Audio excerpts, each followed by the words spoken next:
북한이 오늘 평안남도 개천에서 동쪽으로 단거리 발사체를 발사했습니다. 올해 들어 10번째 북한의 무력 시위인데요. 자세한 소식 국방부 연결해 들어보겠습니다. 정다혜 기자. 네, 합동참모본부는 오늘 오전 6시 53분과 7시 12분 북한이 평안남도 개천에서 동쪽 방향으로 단거리 발사체 2발을 발사했다고 밝혔습니다.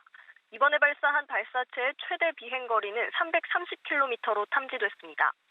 합참은 이번 발사체의 최대 고도와 속도에 대해서는 밝힐 수 없다고 말했는데요.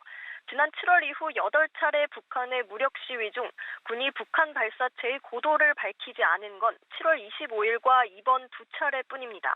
일각에서는 한일 군사 정보 보호 협정, 지소미아 종료 결정 후 우리 군의 탐지 능력에 문제가 생긴 것 아니냐는 지적도 나왔습니다.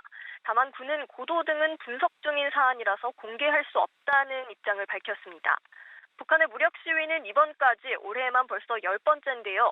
앞서 북한은 5월과 7월에 각각 2차례, 그리고 8월에 5차례 신형 단거리 탄도 유도 미사일과 신형 대구경 조종 방사포, 또 새 무기라고만 알려진 신형 단거리 지대지 미사일 등을 발사했는데요.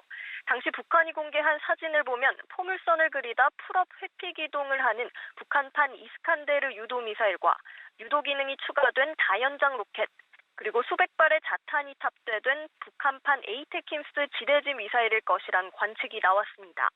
북한의 발사체는 이번까지 10차례 모두 200에서 700km 정도의 짧은 사거리의 단거리를 비행한 걸로 나타났습니다. 한편 청와대는 오늘 오전 8시 10분 NSC 상임위원회 긴급회의를 개최해 북한의 단거리 발사체 발사에 대응했습니다. 이번 회의는 문재인 대통령이 주재하는 NSC 전체 회의가 아닌 정의용 국가안보실장이 주재하는 상임위 회의였는데요. 국가지도통신망을 통한 원격회의 형태로 진행됐습니다.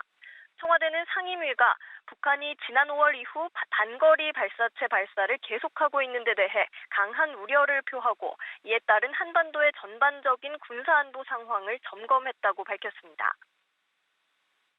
네, 그러니까 어젯밤 최선희 외무성 부상이 미국의 새로운 계산법을 요구하면서 대화 메시지를 낸 직후인데요. 이튿날 이렇게 다시 무력 시위에 나선 이유 어떻게 분석이 되고 있습니까? 네, 말씀하신 것처럼 어젯밤 북한은 미국의 새로운 계산법을 요구하며 대화를 촉구했습니다.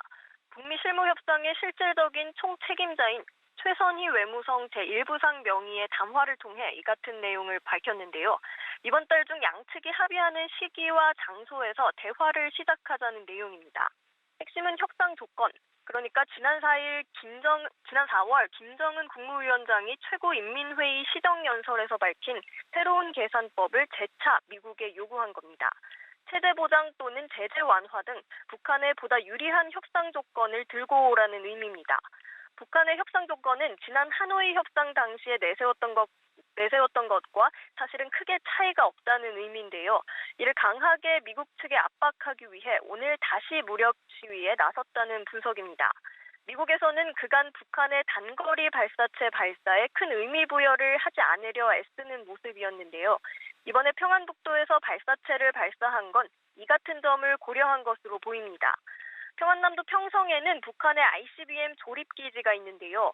협상이 뜻대로 되지 않을 경우 미국 측의 레드라인이라고 할 수 있는 ICBM급 장거리 미사일 또는 위성 발사에 나설 수 있음을 과시한 거란 분석입니다. 지금까지 국방부에서 전해드렸습니다.